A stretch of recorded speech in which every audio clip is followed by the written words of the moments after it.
హిందువుకి, ముస్లింకి, క్రిస్టియన్కి కోద్దాంరా, నరం కోద్దాంరా, రెడ్డికి ఏదేమంటారు, హిందూకి ఏమన్నా పాలు కారుతేమో చూద్దాం, ఏమంటారు గోల్డ్ సిల్వర్ ఏమన్నా కారుద్దేమో చూద్దాం, ముస్లింలకి ఏమన్నా బ్లడ్ కారుద్దేమో చూద్దాం, లేదంటే ఇంకోటికి ఏమన్నా పాలు కారుతేమో చూద్దాం.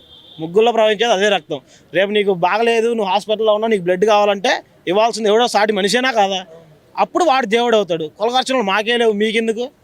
కులఘర్షణలు, మత ఘర్షణలు, ఈ ఏమంటారు రిజర్వేషన్లు, ఒక ఎలక్షన్స్లో పాలిటిక్స్లో కానీ లేదంటే స్కూల్లో కానీ ఈ రెండు దగ్గర తప్ప ఎక్కడన్నా మనం చూసామా? రీసెంట్గా పెట్టిన మీటింగుల్లో తప్ప ఎక్కడన్నా చూసామా? ఎక్కడా చూడాల. అక్కడ ఎందుకు తీసేయలేకపోతున్నారు?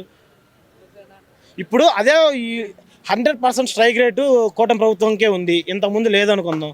ఇప్పుడు ఎవరైతే ఉన్నారో వైసీపీ జగన్మోహన్ రెడ్డి, అతను కూడా మీకు సపోర్ట్ ఇస్తేనే మీరు చట్టం చేయగలరు అమరావతి అని అనుకుందాం.